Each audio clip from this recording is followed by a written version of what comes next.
Hey peeps, welcome to my channel. I am Tanisha Renee, and before we get started, I just want you to go ahead and hit that subscribe button in your right hand corner, and then go ahead and hit that bell button so you won't miss when I make a new upload. And let's go ahead and jump into this video. So on my Facebook page, I asked you guys to basically, I'll just read the post.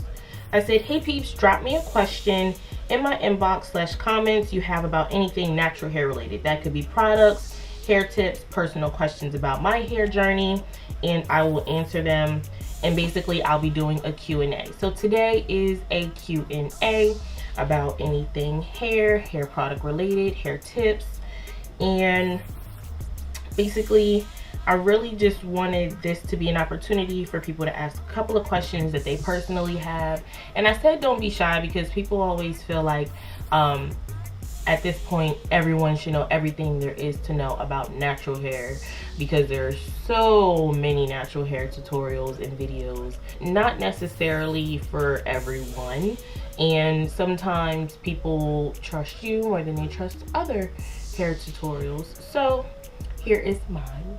The first question that I got was what hair products to use on natural hair. First, it all depends on your hair description. So do you have a lot of density, or is your hair not dense?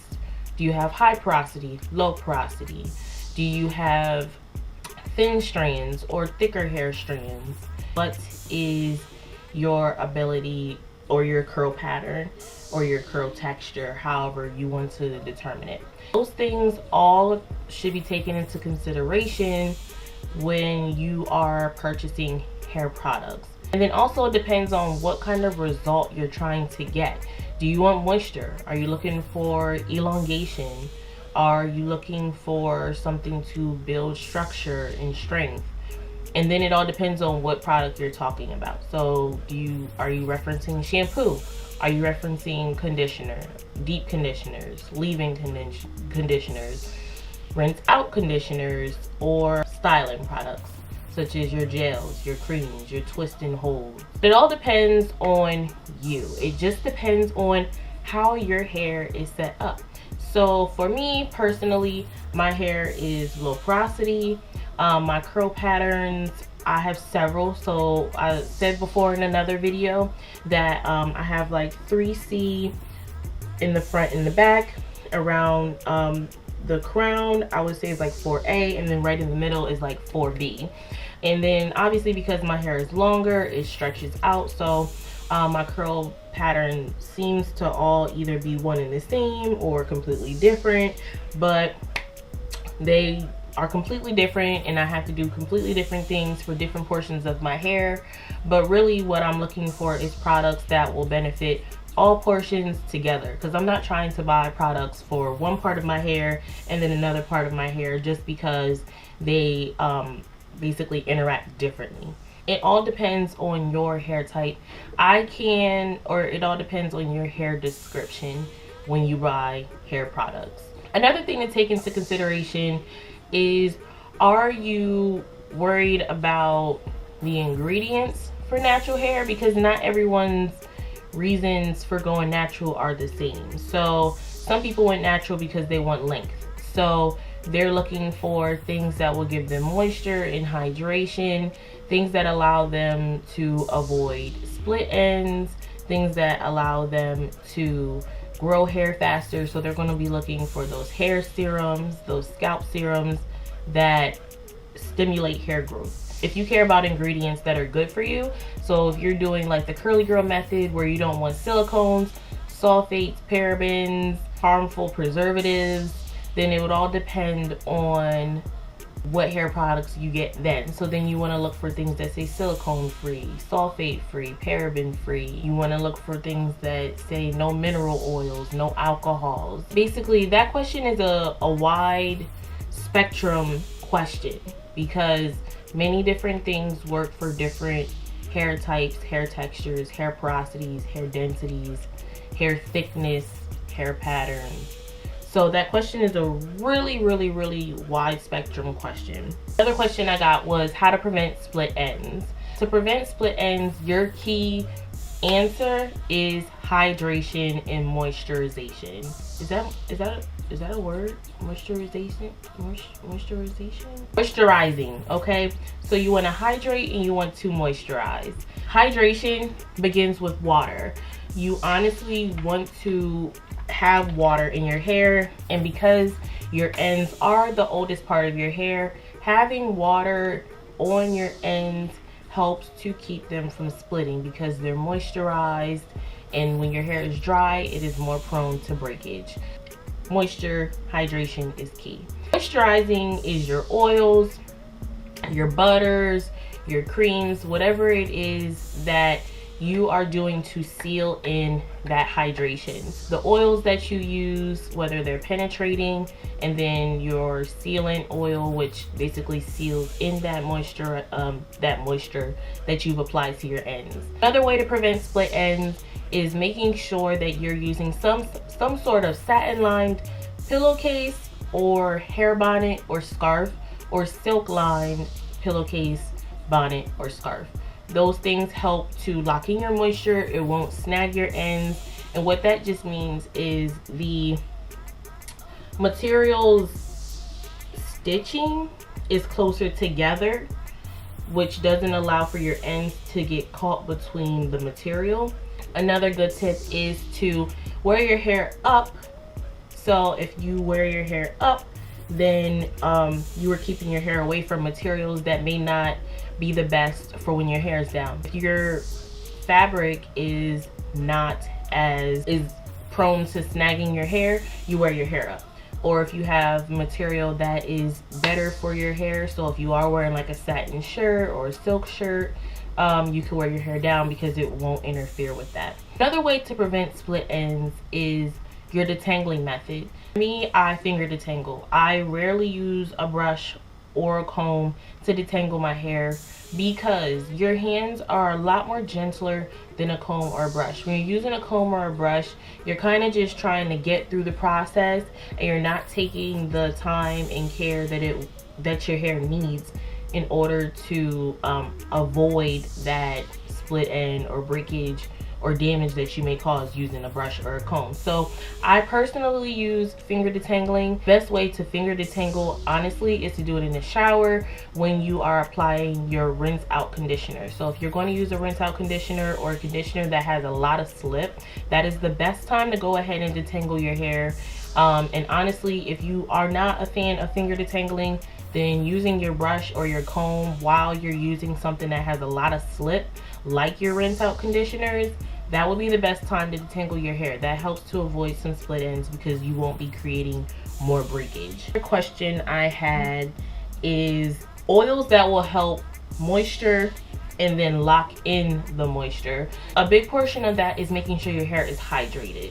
And then the oils that you use are going to lock in that water, and then another one will seal it in. So there are two types, which are your penetrating oils and then your sealants. Your penetrating oils are going to get into your hair strand and basically wrap around that water. You are getting those penetrating oils around that water molecule to keep the water in your hair. Now, oils that are penetrating, this combination is the combination I love the most. That's what's in my special blend. Also, this has some more stuff in it, but my special blend has sweet almond oil, avocado oil, and vitamin E oil. Those oils are really good penetrating oils. Sweet almond oil and avocado oil really don't have much of a scent. However, vitamin E oil does have a scent, which is it's not super strong, but it smells kind of like men's cologne. I like that trio. Those are penetrating oils.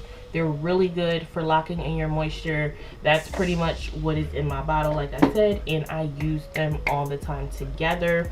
And 3 sealant oils would be Jamaican black castor oil, olive oil, and either your shea butter. I use shea butter, as you've seen in some of my other wash and goes. I use raw African shea butter to seal in my hair. Sometimes I'll mix it with my other oils just so it's not so thick. I use that to seal in my penetrating oils and my water. American black castor oil is super thick, and whenever you're going to use oils that are thick, they're usually your sealant oils. And I like this. I saw it at the store and I was like, extra dark. So does that mean that there's better stuff in there for you? So I picked it up. It's also a good sealant, and then olive oil is a thicker oil, which is really good too. The reason I didn't say coconut oil is because I know that some people have a coconut allergy, or everyone's been not so much a big fan of coconut oil, but coconut oil is also a good penetrating oil. For my hair type, coconut oil gets drank up in 3 seconds, I promise you. It just goes completely away, which doesn't help me. I really don't use coconut oil on my hair. I do use it on my body. I love it for my body. For my hair, it's a no-no. Another question that was asked to me was how to maintain elongation or keeping your hair stretched. The one method that I use is the banding method. I live by that method. There aren't a certain amount of sections that you have to do in order to maintain elongation. It all depends on what you are trying to do. I style in a wash and go majority of the time. So for me, I am trying to stretch the middle of my hair, which coils the tightest. I always like to use the banding method to stretch out the middle of my hair. And then also it allows for my other sections to be more even in length, because my front and my back are the most elongated sections, and with my 4A and 4B being shorter, I try to stretch out those sections the most so they balance out all around and my hair looks even. Check out the banding method video that I have on my channel, and that will help you figure out what to do. Now, you don't have to be in a wash and go state to do the banding method. The more sections that you have, the more each section will be stretched, and then the less sections you have, the less they will be stretched. Another great question that I received was about determining ingredients in the quality of the product. I am doing a series called BBW where we go beyond the big words on hair products. So on the front of a product, it will always tell you what's in it. Like shea butter. Okay, great, shea butter is in there, but where is shea butter on the back when I look at the ingredients, so that I know it's an actual important ingredient in this product? But basically, I am doing a series called BBW Wednesdays, which will be uploaded on Wednesdays, about different ingredients in a hair product and how to pinpoint it. So when you do go shopping for your natural hair products, you can have a tip sheet on what each ingredient is. And I want to also include preservatives, because preservatives is another thing that people don't understand or know how to figure out on the product. That was just a few of the questions that I received, and I really hope they help. And honestly, I do want to do another Q&A like this. If you guys have any more questions, leave them in the comments below. I'll be happy to answer them. I do comment back, and I'll also DM you to let you know. I'll respond. So if you really like this video, give it a thumbs up. I hope I really did answer those questions for you guys.